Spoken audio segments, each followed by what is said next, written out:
Gracias por ver la esquina de Jody. Thank you for watching Jody's Corner.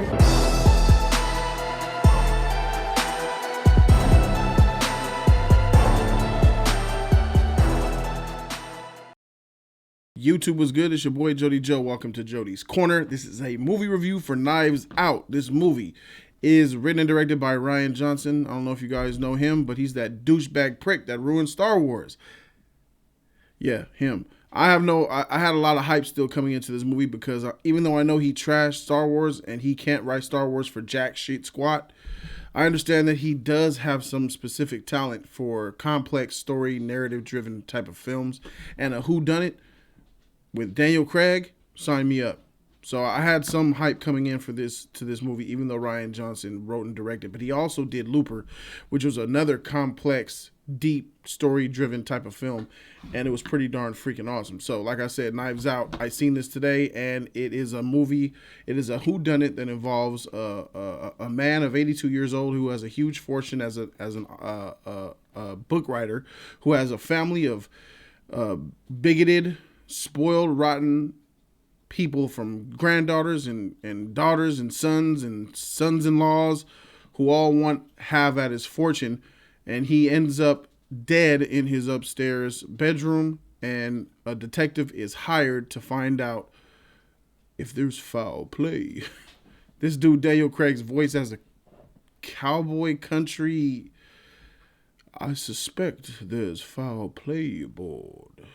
I don't freaking know what to call it. I think he was trying to be Southern. I think he was trying to go for a Southern accent. I don't really freaking know, but Daniel Craig did a good job in this movie, man. All the performances were decent. You know, you had the whiny brat tween. Oh, did she do it? You have Jamie Lee Curtis, who plays the daughter, who has a lot to lose or gain from her father's death.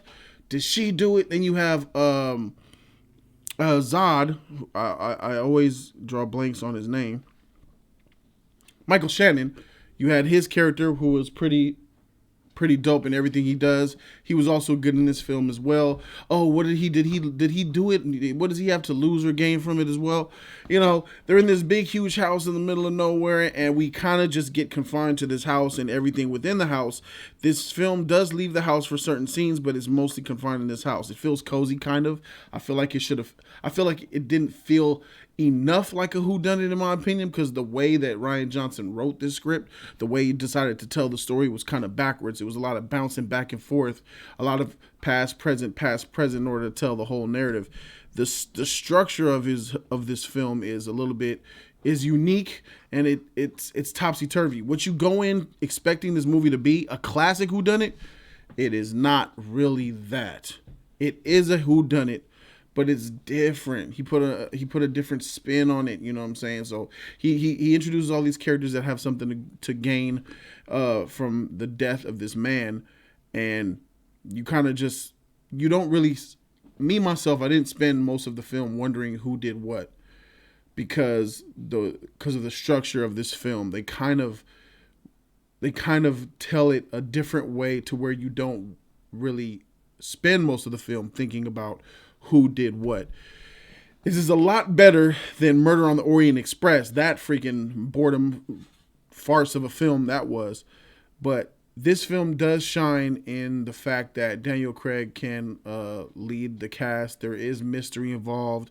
There is suspense in this movie. It kept me entertained. It's not one of the greatest movies ever made. It's not even the greatest whodunit ever made. It's probably not even the top 3 whodunit ever made. But it does keep me entertained, and it also it kept me engaged until the very end. And the very end, the final act of this movie, is where things really start to develop, as you guys would expect. Oh yeah, the whodunit is the very end, where they explain everything. It's that explanation where things get riveting. The score has upbeats, and Daniel Craig is laying down everything that he sees, and you know, I didn't want this film to insult my intelligence by directing me in a certain way where it's obvious it's this person, and then saying, whoop, gotcha. just for the sake of saying I got you. I don't really like movies like that. And this kind of did that, but it kind of saved itself from being that type of whodunit. So overall, I think this was a really good film. I think this was competently written and competently directed, great, competently acted upon. The score lacked for me. There wasn't really much of a score in this movie that was memorable. That was an L on my part, on the film's part.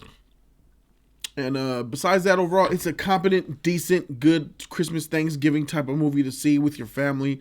I definitely, I believe that the family can see it of teenage and above. I wouldn't take kids to see this movie because it does still have adult themes to it. You know, there's blood, there's, violence and stuff like that. So I wouldn't really call it that. But Knives Out is a good way to escape reality for a good 2 hours and 10 minutes to have some fun at the movie theater. So with that being said, I do recommend you guys see this movie, and I give this movie a B. Give it that B. I gives it that B. I gives it that B.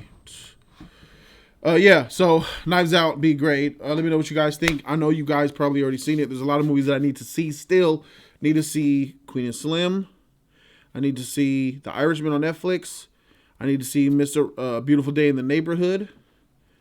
And there's something else that I think I'm forgetting. But all that stuff is coming your way. Have no fear. So thank you guys so very much for watching me in glorious 4K. Hope you guys are enjoying this. Subscribe to the channel for more of that real content. See you tomorrow on Jody's Corner Live at 10 a.m. for the live stream, live show topics. Thank you guys so very much for watching. I'm Jody Joe, and I'm out this thing. Deuces.